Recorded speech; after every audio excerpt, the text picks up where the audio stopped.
Vamos abrir nossas Bíblias, meus irmãos, no livro de Lucas, capítulo 22. Lucas 22. E nós vamos ler dos versículos 31 a 34.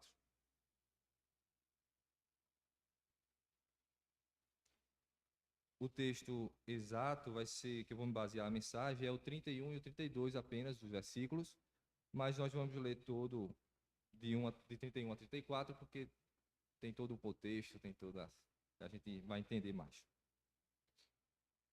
Lucas 22, de 31 a 34, diz assim a palavra do Senhor. Simão, Simão, eis que Satanás vos reclamou para vos peneirar como trigo. Eu, porém, roguei por ti, para que a tua fé não desfaleça. Tu, pois, quando te converteres, fortalece a teus irmãos. Ele, porém, respondeu: Senhor, estou pronto a ir contigo, tanto para a prisão como para a morte.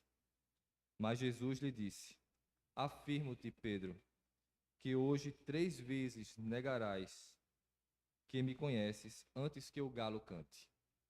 Amém. Como eu disse, nós vamos fixar a mensagem nos versículos 31 a 32, que diz: Simão, Simão, eis que Satanás vos reclamou para vos peneirar como trigo. Eu, porém, roguei por ti, para que a tua fé não desfaleça. Tu, pois, quando te converteres, fortalece a teus irmãos. Quis ler o restante porque a gente entende que foi justamente quando Pedro foi avisado que iria negar Jesus, né? Se a gente talvez lesse só apenas esse pedaço, não entendesse o contexto. Mas nós vamos falar um pouco mais disso. Eu quero, meus irmãos, trazer um pouco dessa realidade espiritual que muitas vezes passa desapercebida por nós, que é a realidade satânica, o mundo espiritual do maligno e sua intenção. Nós sabemos como a ficção funciona, como pinta o quadro de Satanás, né, de uma figura feia, uma figura fedida, né, de cheiro de enxofre, rabo, chifre, tridente, o que é que for desse tipo. Até imagina-se algumas pessoas como será o inferno. E quem não crê, acha que o inferno é um lugar, às vezes, de coisas boas, onde tudo está liberado, onde você pode fazer o que imaginar, sem qualquer censura, sem qualquer represária. E talvez até o céu seja mais interessante do que o inferno seja mais interessante do que o céu, porque no céu é um povo muito bonzinho, muito tedioso, só cantando, cores muito opacas, brancos claros, azul claro, é tudo muito sem graça. Enquanto no céu há uma música vibrante batendo, o povo dançando, churrasco rolando, né, bebidas e farras sem parar. Não é assim. Não há nada mais diferente do que a Bíblia fala a respeito do inferno. Eu quero mostrar isso falando de Satanás um pouco, né? Por que falar de Satanás? A gente não pode ignorar a existência dele. 2 Coríntios 2, versículo 11, diz que nós não devemos ignorar os desígnios de Satanás. Embora a gente não vá viver pensando nessa realidade com medo, né? Porque se a gente pensar demais, a gente acha que vai. Tem gente que acha que atrai, né? Não pode dizer o nome diabo ou Satanás porque atrai, isso é superstição, meu irmão. Deixa isso de lado, né? E nós não devemos ignorar os desígnios dele. E vamos entender o que a Bíblia fala em alguns poucos versículos de textos, o que ele fala a respeito de Satanás. João 7 diz que Satanás ele vem rodeando a terra e passeando pela terra. Então nós vemos que a terra, o lugar onde nós habitamos, é o lugar do seu passeio, onde ele vive perambulando por aí. Vai-se dizer até que a palavra de Deus que aqui o mundo jaz no maligno, está perdido no maligno. Apocalipse 2, 9, entendendo isso dele caminhando por toda a terra e passeando pela terra, diz que ele é o sedutor de todo o mundo. 1 João 3,10 diz que o diabo vive pecando desde o princípio. 1 Pedro 5,8 diz que o diabo é o nosso adversário. Ele anda em derredor como leão que ruge, procurando alguém para quem tragar. E aí vocês vão imaginando a cena. O diabo percorrendo toda a terra, passeando, e ao mesmo tempo como um leão, procurando alguém a quem tragar. Satanás se transforma em anjo de luz, tem poder para isso, não é uma figura feia, ele pode se transformar até num anjo de luz, é o que diz 2 Coríntios 11:14. João 8:44 diz que ele foi homicida desde o princípio e jamais se firmou na verdade, porque nele não há verdade.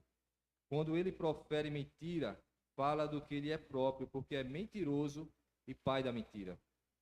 Hebreus 2:14 diz que o diabo tem poder sobre a morte, porque a morte é o salário do pecado.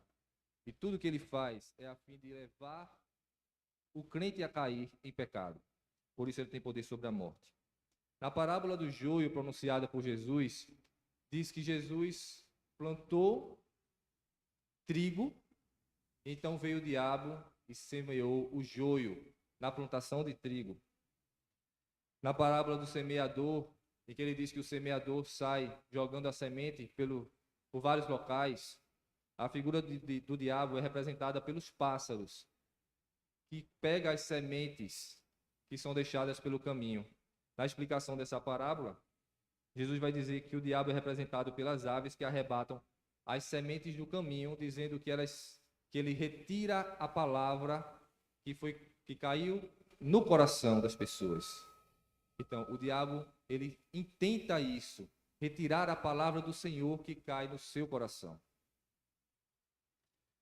A Bíblia ainda coloca que existe filhos do diabo. Quem não é filho de Deus é filho do diabo. 1 João 3,10 diz que quem não procede de Deus é filho do diabo, e são manifestos por não praticar a justiça e por não amar a seu irmão. Atos 13:10 diz que Paulo, numa situação lá com Elimais o mágico, que Paulo diz que ele é um filho do diabo, ele acusa esse Elimais, o mágico, de ser cheio de toda malícia, inimigo da justiça e não cessa de perverter os caminhos do Senhor.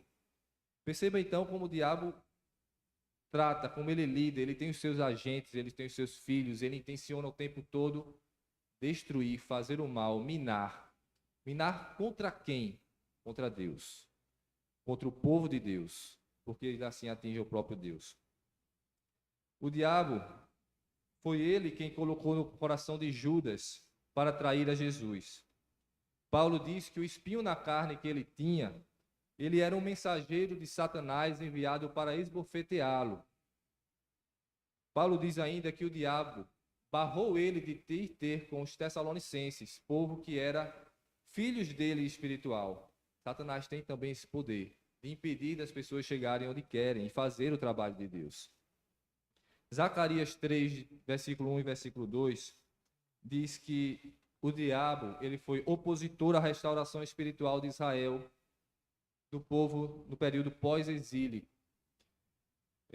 A visão de Isaías é justamente que o diabo ele se encontra do lado do sumo sacerdote, do lado direito do sumo sacerdote, para lhe fazer oposição. O sacerdote, na ocasião, era Josué. O diabo ainda tentou a Jó, nós sabemos a história. Ele tentou a Davi, no levantamento do censo, descrito lá em Coríntios.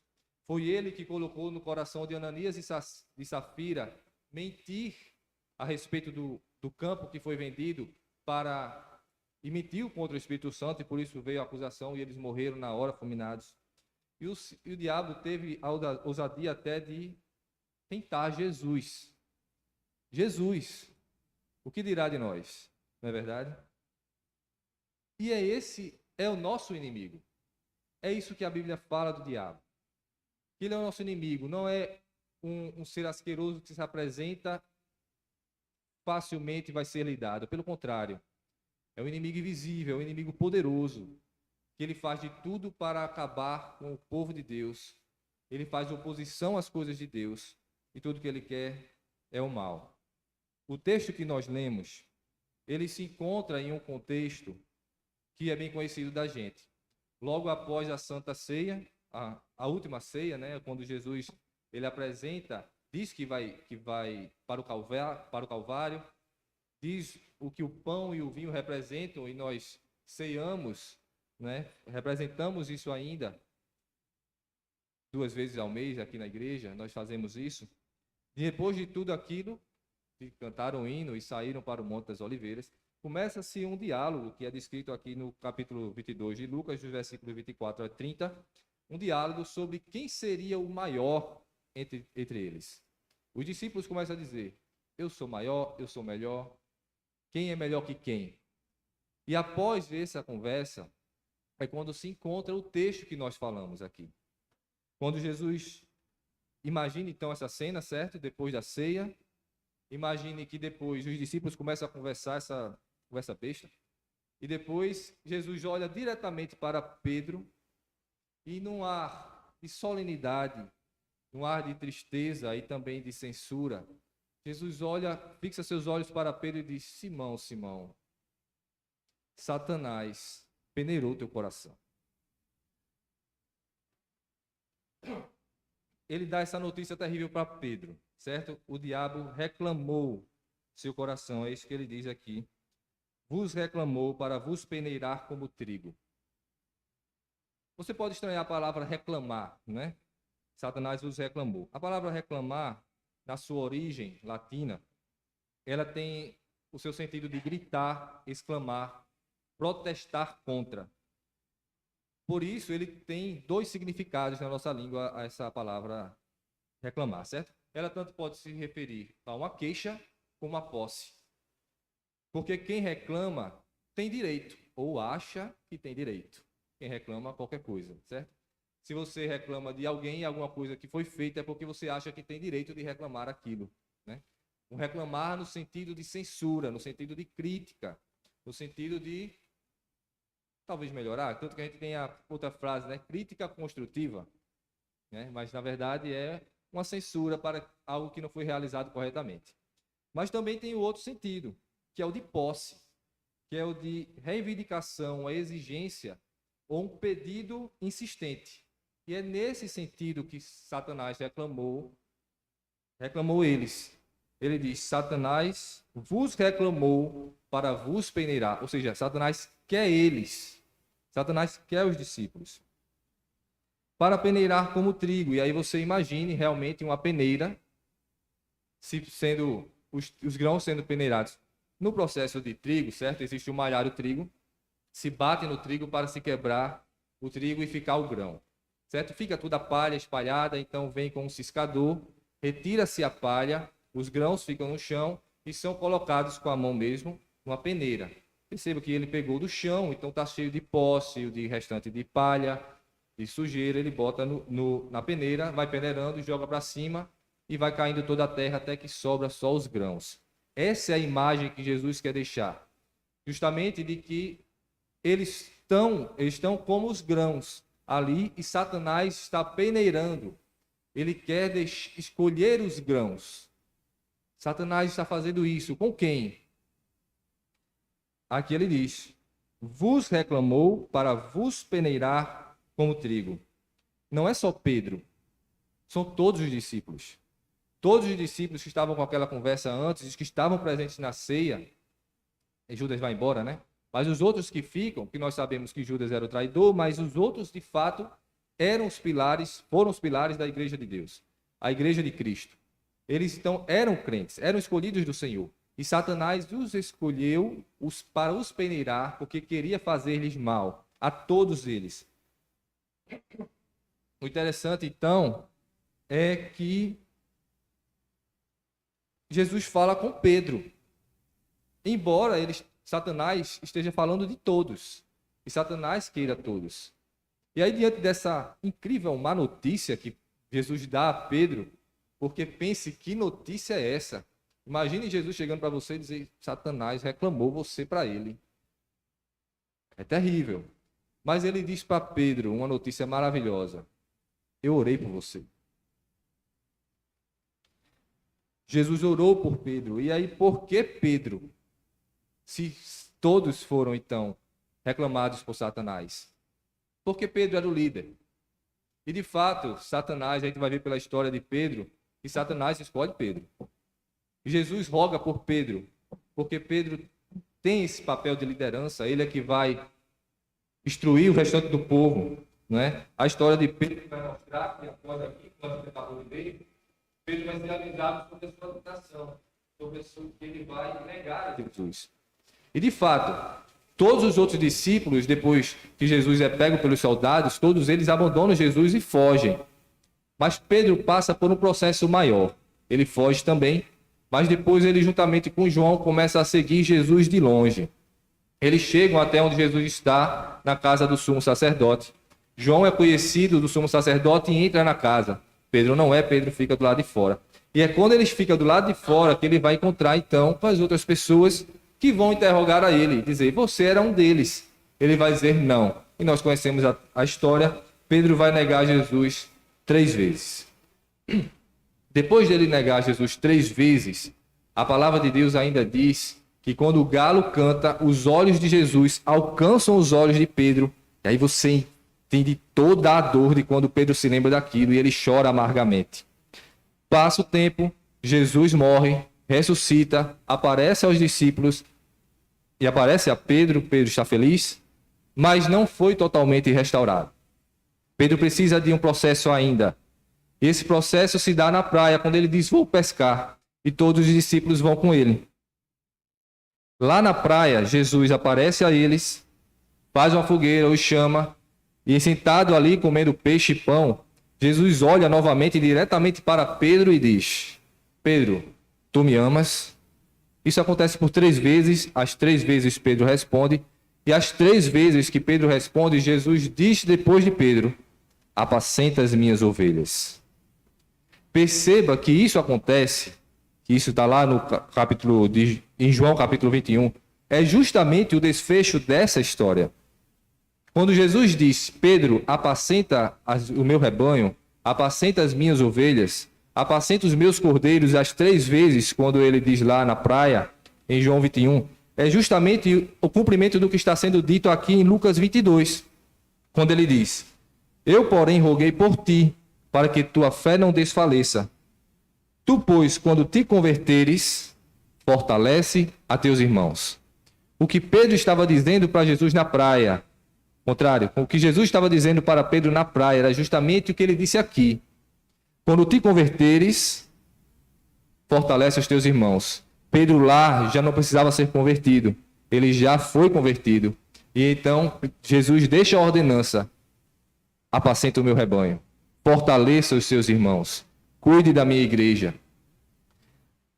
A história ainda continua, de depois Jesus, não se sabe o motivo, ele se levanta na praia ali, com os discípulos, se levanta e começa a caminhar, vira para Pedro e diz, segue-me. Pedro agora convertido, ele vai. Coisa que aqui ele quis ir, ele disse, Senhor, para onde tu fores, seja para onde for, para a vida ou para a morte, eu vou atrás de ti. Jesus disse, tu não está pronto, tu vai me negar. Mas depois de convertido, Pedro então pode seguir a Jesus, como ele sempre quis fazer, mas não estava capacitado para fazer. Ele não pergunta, Jesus se levanta e diz, segue-me, ele não pergunta para onde, ele simplesmente vai. E assim então, existe essa mudança de Pedro, que começou aqui a história, lá vai se concluir. Perceba até que quando Jesus diz aqui no texto de Lucas, quando tu te converteres, fortalece a teu irmão, a teus irmãos, Jesus não está falando de uma possibilidade de que Pedro se converta. Existe uma certeza em Cristo de que Pedro vai se converter. Ou seja, todos abandonaram, Pedro também abandonou. Pedro vai passar por um processo a mais, mas Cristo sabe que Pedro vai ser mudado nisso. E sabe que Pedro precisa fortalecer os seus irmãos. Todos os outros vão passar por coisas parecidas, Pedro a mais para ser capacitado para aquilo. Perceba então que Pedro precisou ser peneirado, como todos foram. Ele precisou ser provado, e nessa provação ele precisou ser reprovado, para então pudesse ser convertido e fortalecer os seus irmãos e se tornar o maior líder da igreja de Cristo até então. Pedro precisou passar por isso, e essa certeza que Jesus teve a respeito de Pedro, de que ele fortaleceria seus irmãos, não é simplesmente porque Pedro porque Jesus conhecia o futuro e sabia o que iria acontecer. Não é só por conta disso que Jesus sabe que Pedro vai se converter, mas é porque Jesus disse que faria alguma coisa por Pedro. Ele oraria por Pedro. Por mais que Satanás tivesse muito poder, e ele tem muito poder, como acabamos de ver, por maiores que sejam as intenções de Satanás, são intenções perversas, por mais que ele tenha reclamado para si, para peneirar Pedro, e Pedro até tenha sido reprovado, a oração de Jesus manteve Pedro. E foi a certeza de que Pedro seria convertido, passaria por tudo isso e voltaria para fortalecer os seus irmãos. Satanás é o inimigo de nossas almas.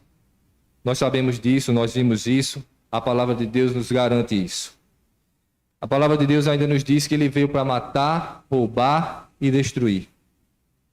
Percebam, meus irmãos, que o inimigo então que nós temos é um inimigo poderoso demais. Ele é mais velho que você, ele é mais velho que o próprio mundo. Ele já existia antes do mundo ser criado. Ele é mais inteligente que você, ele sabe mais da Bíblia que você. Ele conhece mais Deus que você. Ele conhece mais Jesus que você. Ele é um ser espiritual, invisível, não regido pelas nossas leis naturais. Então, ele tem acesso a lugares, conhecimento, pessoas e coisas que eu e você nem conseguimos imaginar. Satanás tem esse poder. Isso tudo é para dizer que Satanás é mais forte que você. É mais forte que todos os seres humanos. Satanás é assim. Ele odeia a criação de Deus com ódio eterno. E tudo que ele faz é justamente para prejudicar o povo de Deus. Ele não cuida de seus próprios filhos, mas ele tem uma preocupação incessante de eliminar os filhos de Deus. E ele, mesmo com toda essa intenção, ele só não consegue por conta de um nome: Jesus Cristo. 1 João 2, de 1 a 2, versículo 1 e versículo 2, diz que nós temos um advogado junto ao Pai, Jesus Cristo, o justo. Ele é a propiciação pelos nossos pecados, e não somente pelos nossos próprios, mas ainda pelos do mundo inteiro. Romanos 8, 34 diz que Jesus morreu, ressuscitou e está à direita de Deus, intercedendo por nós.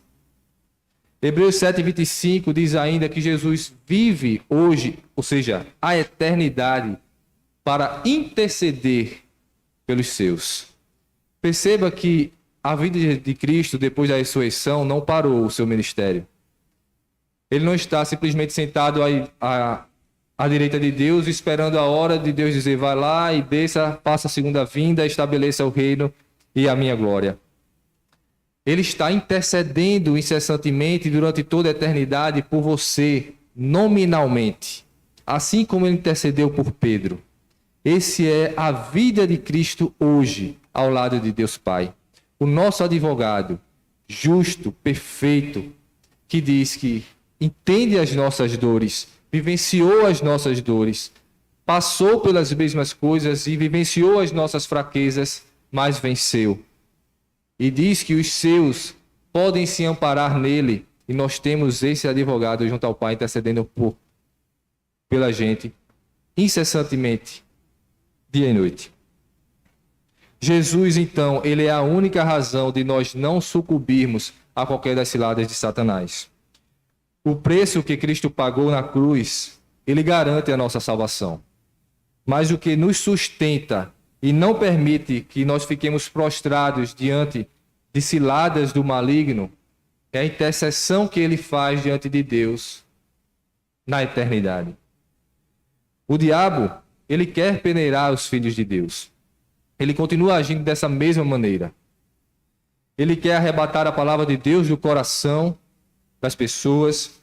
Ele quer esbofetear você para lhe humilhar e para lhe massacrar. Ele quer derrotar você de modo que você não seja mais capaz de se levantar.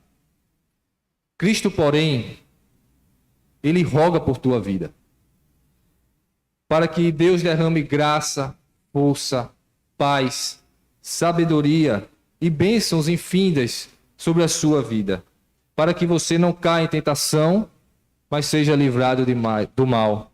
Foi essa a oração que ele nos ensinou. E essa é a oração que ele faz, para que nós não caiamos em tentação e sejamos livrados do mal.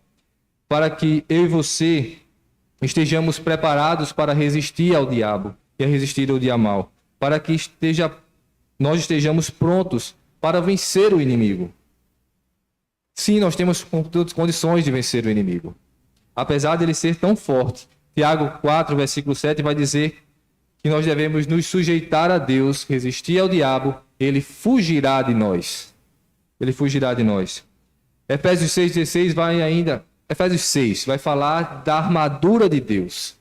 Que o crente deve se revestir da armadura de Deus. E o versículo 16 especificamente vai dizer que um dos elementos dessa armadura é o escudo da fé. Que nós devemos embraçar, colocar no braço, vestir a armadura da fé, a armadura de Deus, embraçando o escudo da fé, e com ele nós seremos capazes de apagar os dados inflamados do maligno. Ou seja, embora o inimigo seja forte, ele não é invencível. Podemos enfrentá-lo, podemos resistir a ele, nós podemos até vencê-lo.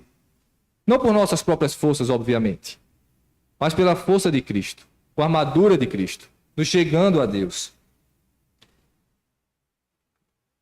Isso tudo, então, podemos fazer, mas com exigência. É o preparo para enfrentar esse inimigo, que é a vida com Cristo. O inimigo é forte, mas o nosso Deus é muito mais. Ele tem todo o poder, ele pode todas as coisas. Devemos conhecer o nosso inimigo. Não podemos ignorar a sua existência. É um erro. Precisamos conhecer a sua intenção. Não para viver assustados, amedrontados, achando que viu um vulto ou qualquer coisa desse sentido, ou está por aqui. Ao contrário disso. O que habita em você é muito maior do que habita no mundo. Então, não devemos viver com medo. Pelo contrário, nós devemos viver vigilantes para não cairmos em suas ciladas, sabendo reconhecer dele as suas artimanhas e as suas armadilhas. Sabendo que em nossas lutas diárias, nossa rotina, ele está ao nosso redor, como a Bíblia colocou, esperando o momento de atacar.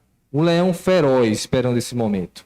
Então, na sua luta diária, na sua rotina, seja dentro ou fora de casa, não importa para onde você for, ele está de olho em você. E quanto mais os filhos de Deus crescem em sua vida espiritual e se aproximam de Deus, mais o seu furor contra os filhos de Deus vai se estabelecer e vai crescer. Porque ele quer, tudo que ele quer é afastar-nos de Deus. Então, não tenha dúvida, os nossos medos, os nossos anseios pervertidos, né? Nossos medos, assédios, as propostas que aparecem, as tramas, as mentiras, as fofocas e as intrigas, a preguiça, a cobiça, a ira, o glamour. Tudo isso são setas do inimigo que aparecem em nossa vida diariamente. Sejam coisas que estão no seu coração, sejam coisas que apareçam fora do seu coração em circunstâncias. Tudo isso são setas do inimigo, armadilhas do inimigo para fazer você tropeçar. E ele usará tudo isso contra você, a fim de ver você longe dos caminhos de Deus. Porém, as coisas do Senhor, elas são fáceis de ser reconhecidas. Filipenses 4:8 vai dizer que tudo que é verdadeiro, tudo que é puro, tudo que é respeitável, tudo que é justo, tudo que é amável, tudo que é de boa fama, se alguma virtude há e se algum louvor existe, seja isso que ocupe o nosso pensamento. Por que ocupar o nosso pensamento? Porque tudo que é verdadeiro, tudo que é justo, tudo que é respeitável, amável, puro, de boa fama, e se tem virtude, vem de Deus. Tudo que não é assim não vem de Deus. Nós precisamos saber reconhecer quando as coisas vêm de Deus e as coisas não vêm de Deus. Quando as coisas intentam eliminar, tragar, humilhar, afligir, dividir, criar confusão, Então essas coisas não vêm de Deus. Mas as coisas de Deus, elas são boas, sua vontade é boa, perfeita e agradável. Ela traz vida, ela traz renovo, ela traz paz. Ela traz fortalecimento para uma vida espiritual sadia com Deus. Para concluir, meus irmãos, eu gostaria de concluir com o texto de Romanos, capítulo 16, versículo 17 a 20.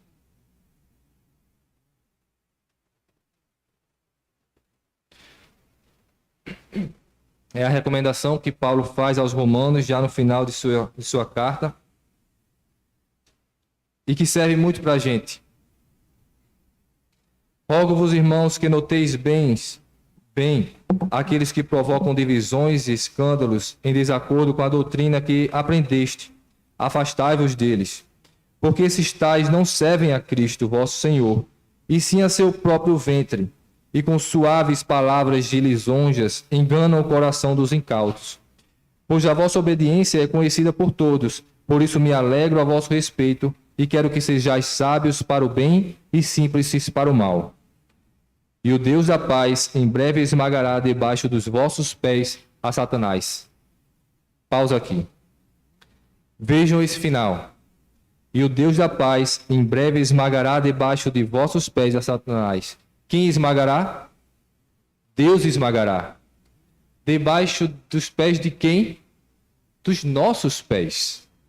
Deus esmagará Satanás pelos nossos pés. É a nossa vida. É a nossa comunhão com Deus. É a armadura de Cristo. É nos achegando a Ele.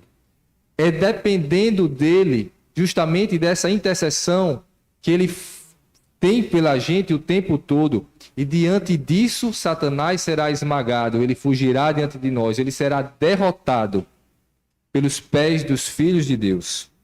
E aí sim, glória ao Senhor. A graça do nosso Senhor Jesus seja convosco. Amém.